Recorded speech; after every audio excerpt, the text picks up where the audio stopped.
መጽሐፈ ሳሙኤል ቀዳማዊ ምዕራፍ 28 እንዲህም ሆነ በዚያ ወራት ከእስራኤል ጋር ይዋጉ ዘንድ ፍልስጥኤማውያን ጭፍሮቻቸውን ለሰልፍ ሰበሰቡ። አንኩስም ዳዊትን አንተና ሰዎችህ ከእኔ ጋር ወደ ሰልፍ እንድትወጡ በእርግጥ እወቅ አለው። ዳዊትም አንኩስን አሁን ባሪያህ የሚያደርገውን ታያለህ አለው። አንኩስም ዳዊትን እንግዲህ በዘመኑ ሁሉ ራሴን ጠባቂ አደርግሃለሁ አለው።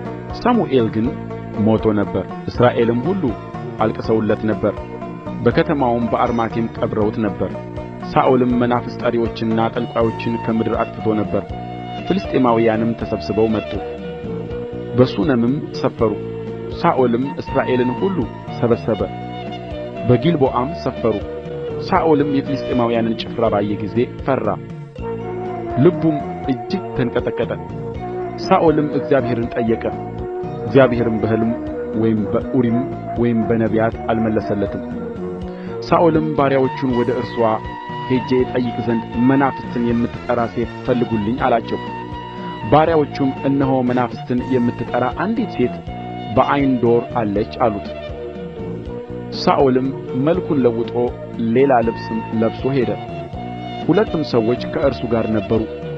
በሌሊትም ወደ ሴቲቱ መጡ።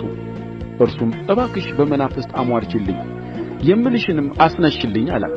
ሴቲቱም እነሆ መናፍስት ጠሪዎችንና ጠንቋዮችን ከምድር እንዳጠፋ ሳኦል ያደረገውን ታውቃለህ። ስለ ምን እኔን ለማስገደል ወጥመድ ለነፍሴ ታደርጋለህ አለችው። ሳኦልም ሕያው እግዚአብሔርን በዚህ ነገር ቅጣት አያገኝሽም ብሎ በእግዚአብሔር ማለላት። ሴቲቱም ማንን ላስነሣልህ አለች። እርሱም ሳሙኤልን አስነሽልኝ አለ። ሴቲቱም ሳሙኤልን ባየች ጊዜ በታላቅ ድምፅ ጮኸች። ሴቲቱም ሳኦልን አንተ ሳኦል ስትሆን ለምን አታለልኸኝ ብላ ተናገረችው። ንጉሡም አትፍሪ፣ ያየሽው ምንድር ነው አላት። ሴቲቱም ሳኦልን አማልክት ከምድር ሲወጡ አየሁ አለችው። እርሱም መልኩ ምን ዓይነት ነው አላት። እርሷም ሽማግሌ ሰው ወጣ፣ መጐናጸፊያም ተጐናጽፎአል አለች። ሳኦልም ሳሙኤል እንደሆነ አወቀ፣ በፊቱም ተጐነበሰ፣ በምድርም ላይ እጅ ነሣ። ሳሙኤልም ሳኦልን ለምን አወክኸኝ?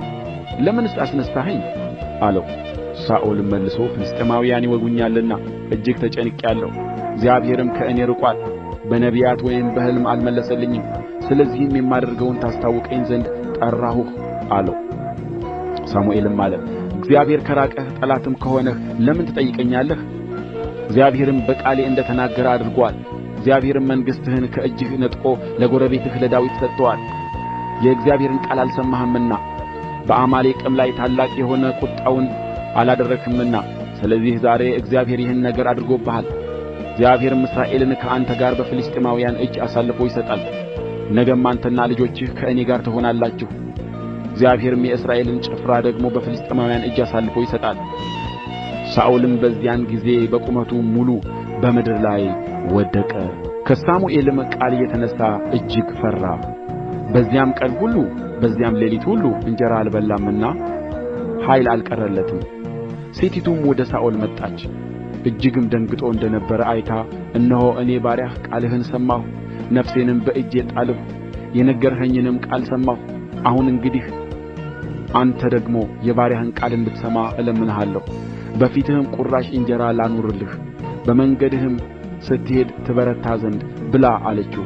እርሱ ግን አልበላም ብሎ እንቢ አለ። ነገር ግን ባሪያዎቹና ሴቲቱ አስገደዱት፣ ቃላቸውንም ሰማ። ከምድርም ተነሥቶ በአልጋ ላይ ተቀመጠ። ለሴቲቱም ማለፊያ እንቦሳ ነበራት፣ ፈጥና አረደችው፣ ዱቄቱንም ወስዳ ለወሰችው፣ ቂጣም እንጀራ አድርጋ ጋገረችው፣ በሳኦልና በባሪያዎቹም ፊት አቀረበችው። በልተውም ተነሡ፣ በዚያም ሌሊት ሄዱ።